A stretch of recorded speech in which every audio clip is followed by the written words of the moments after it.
Akouaba, au nom de Madame la directrice régionale, je vous souhaite Akouaba au sein du bureau de Engender Health qui fait office de bureau national et régional. Je vous remercie.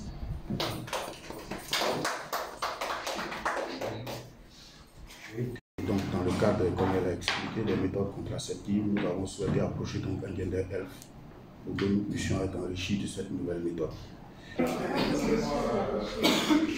Dès 1775, on a commencé à utiliser la vasectomie.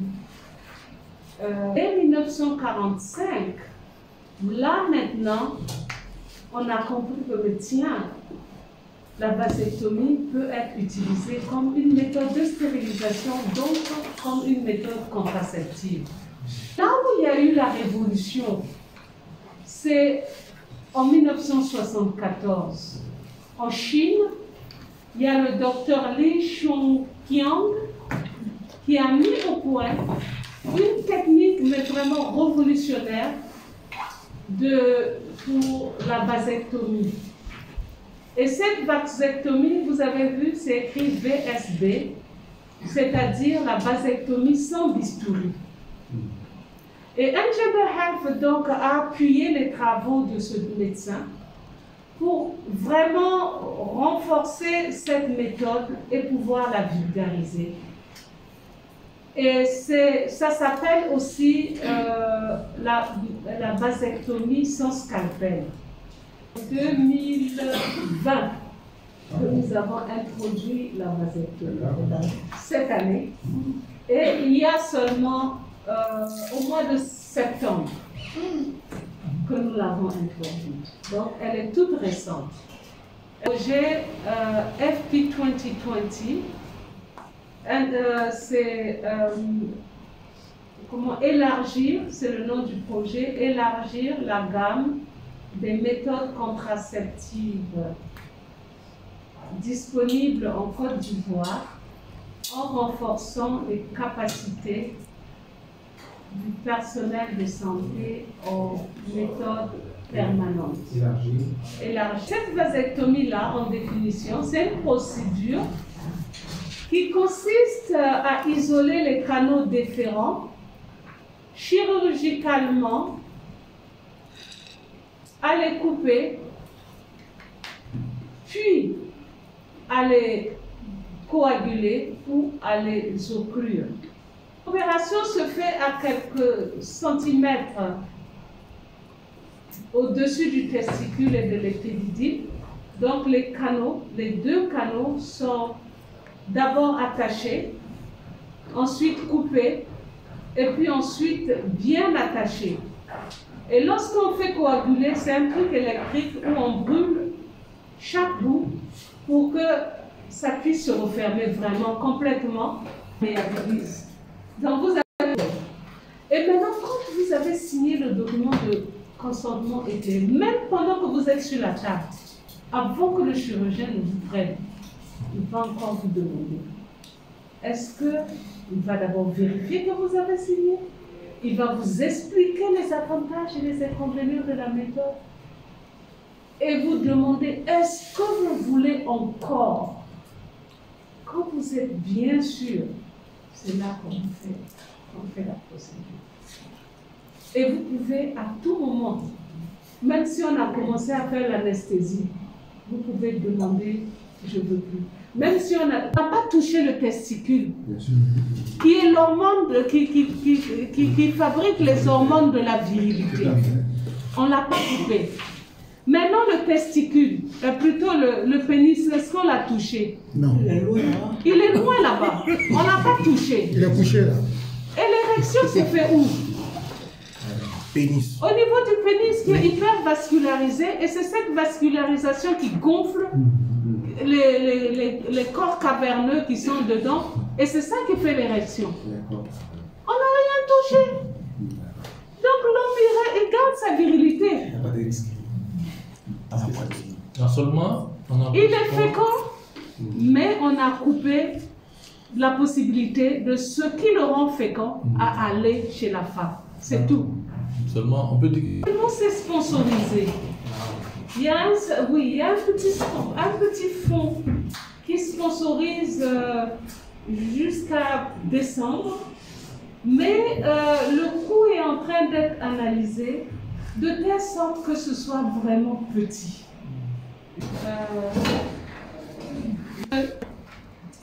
Pardon. Bien, je suis Dr Dogoré Eliane, je suis chargée des relations avec le gouvernement à Engender Health, une ONG américaine qui travaille dans la santé de la reproduction, les droits en santé sexuelle et reproductive. Elle est présente en Côte d'Ivoire depuis 2010. Vous venez de venir à quelque chose dont on a parlé tout à l'heure. Bon, c'est dans le cadre d'un projet, le projet qui consiste à élargir la gamme des méthodes contraceptives qui sont offertes en Côte d'Ivoire. Et donc ce projet, en collaboration avec le Programme national de santé mère et enfant, Engender Health a pu avoir des fonds pour introduire les méthodes contraceptives permanentes en Côte d'Ivoire. Et le réseau des professionnels des médias engagés pour la santé de la mère et de l'enfant nous a contactés afin qu'on puisse échanger avec vous, journalistes des radios, des journaux et de la presse écrite et en ligne, pour qu'on puisse un peu échanger sur ces méthodes afin de vous armer à discuter de ces méthodes et à les vulgariser auprès de la population. Quelles sont ces méthodes donc? Alors, ces méthodes, c'est ce qu'on appelle la ligature des trompes chez la femme. Donc, on attache, si je parle en français simple, on attache les trompes de la femme qui permettent à l'ovule d'aller au niveau de l'utérus pour que le spermatozoïde de l'homme puisse le rencontrer là-bas. Et puis après, ça devient un œuf et puis un enfant. C'est pour empêcher vraiment que cela puisse se faire, cette rencontre puisse se faire. Et maintenant, chez l'homme, c'est la vasectomie.